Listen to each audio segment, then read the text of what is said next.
সকালবেলা আমি সিদ্ধ আটার নরম ফুলকো রুটি তৈরি করে নিচ্ছি, ভাবলাম আপনাদের সাথেও একটু শেয়ার করি। তো এরকম ফুলকো ফুলকো রুটি খেতে কিন্তু বেশ ভালো লাগে।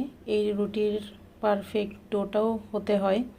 তো ডোটা আমি আর দেখালাম না, কারণ আমরা আটা সিদ্ধ করে নিতে সবাই পারি। তো ডো সিদ্ধ করার পরে ময়ানটাও খুব ভালোভাবে দিয়ে নিতে হবে। এখন আমি এই যে বেলে নিচ্ছি। তো বেলার সময় যদি সাইড দিয়ে দেখেন যে ফেটে যায়নি, তাহলে বুঝতে হবে যে পারফেক্টভাবে ডোটা মুথে নেওয়া হয়েছে বা সিদ্ধ হয়েছে। আমি রুটিগুলো একটু বড় বড় করেই তৈরি করি।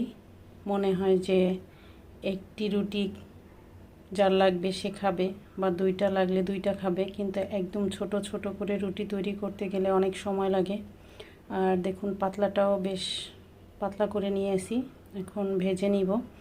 ভাজার ব্যাপারটা একটু খেয়াল করে ভাজলে, আপনি যদি 50টা রুটিও তৈরি করেন তাহলে 50টা রুটি পারফেক্ট ফুলবে।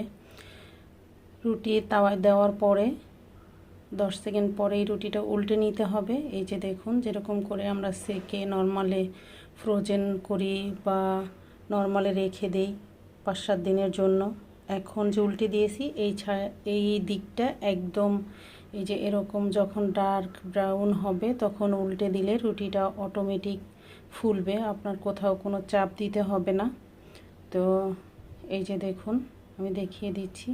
আমি একটু এরকম করে দেখে নিই, আমার কাছে মনে হয়েছে এই সাইডটা আর একটু হবে। তো আমি আর একটু রেখে দিলাম। রেখে দেওয়ার পরে এখন আমি রুটিটা উল্টে নিব। এই যে দেখুন, আর রুটিটা এমনি এমনি ফুলবে। তো এরকম ফুলকো ফুলকো নরম রুটি, আলু ভাজি বলেন, চা বলেন, ডিম পোস্ট বলেন, যা দিয়েই বলেন না কেন, খেতে কিন্তু ভীষণ মজার হয়। তো আমার রুটিগুলো এখানে প্রায় সব ভেজে নেওয়া শেষ। আর রুটি ভেজে আমি সব সময় একটি তাওয়াল বা ছোট গামছা টাইপের, এটা শুধু রুটি রাখার জন্যই থাকে, ওইভাবে রেখে দিই।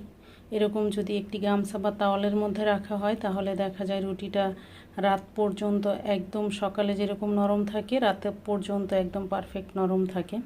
আশা করছি ভিডিও ভালো লেগেছে। ভালো লাগলে পেজে ফলো দিয়ে লাইক দিয়ে পাশেই থাকবে।